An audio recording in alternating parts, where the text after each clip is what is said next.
Il dirigeait le groupe État islamique depuis 2014. Abou Bakr al-Baghdadi est mort dimanche en Syrie.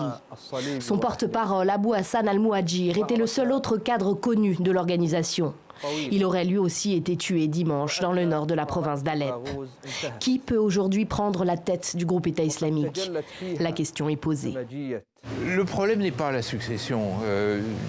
Les entrepreneurs de violence constituent des groupements qui comptent par leur idéologie, par leurs réseaux sociaux, par le terreau social qui leur permet de pousser pour le reste et d'avoir une clientèle. Pour le reste, ce n'est pas un élément déterminant. Lorsque l'on a tué Ben Laden, qu'on a tué Abou Moussa al-Zarqawi ou que l'on a tué, était-ce une exécution, on ne le sait pas, Mollah Omar, même chose, le phénomène continue presque comme si de rien n'était. Le groupe État islamique a toujours survécu à ses dirigeants. Organisation polymorphe, clandestine, elle a un temps régné sur un territoire à cheval entre la Syrie et l'Irak et sur ses quelques 7 millions d'habitants. Depuis presque 3 ans et la chute de Mossoul, alors capitale du califat, Abou Bakr al-Baghdadi vivait caché et le mouvement continuait de fonctionner.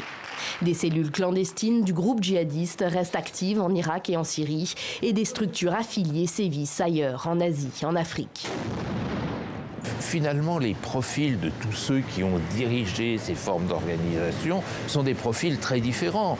Oussama Ben Laden est extrait d'une grande famille aristocratique de la péninsule arabique, alors qu'au contraire, Abou Bakr al-Baghdadi venait de familles modestes, religieuses. Il n'y a pas de profil type, il y a encore une fois et surtout des situations qui favorisent l'émergence de ce type de leader. Lorsqu'ils disparaissent, il y en a d'autres qui apparaissent. Le groupe État islamique n'a pour l'instant pas réagi à la mort d'al-Baghdadi. Pas sûr qu'il annonce le nom de son successeur avant plusieurs semaines, voire plusieurs mois.